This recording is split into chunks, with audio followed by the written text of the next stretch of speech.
নামাজ নিয়ে হাজির হবে আল্লাহর দরবারে, রোজা নিয়ে হাজির হবে আল্লাহর দরবারে, যাকাত নিয়ে হাজির হবে আপনি।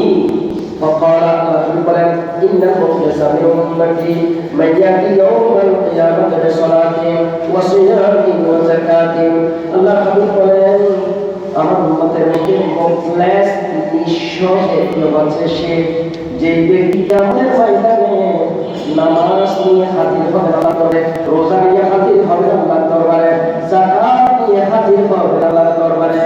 যাকাত দিয়েছেন দুনিয়ায়, নামাজ পড়েছেন দুনিয়ায়, হজ করেছেন দুনিয়ায়, ভালো ভালো কাজগুলো করেছেন দুনিয়ায়, কিন্তু ওয়াইয়াতি কাদে শারমা খাদা এই সমস্ত আমলগুলোর সাথে আবার নিয়ে আসবেন কি সে এই গালি দিয়েছে একে, সাতামা আদা একে গালি দিয়েছে, ওয়াকাজফা আদা এর বিরুদ্ধে মিথ্যা অপবাদ দিয়েছে, ওয়াকালা মালা আদা অমুক ব্যক্তির মাল সে খেয়েছে, ওয়াসাফাকা দামা আদা অমুক ব্যক্তিকে রক্তপাত করেছে, রক্ত জড়াইছে, খুন করেছে, হাত কেটে দিয়েছে, রক কেটে দিয়েছে, গলা কেটে দিয়েছে, এগুলো করবে।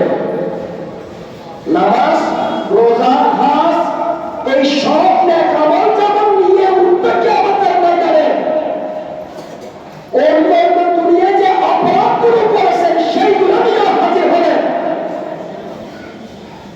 কুফিয়া করবেন ফায়ুনা হাযা মিন হাসানাতিহি। সেদিন কেমন হবে? আল্লাহ হাবিব বলেন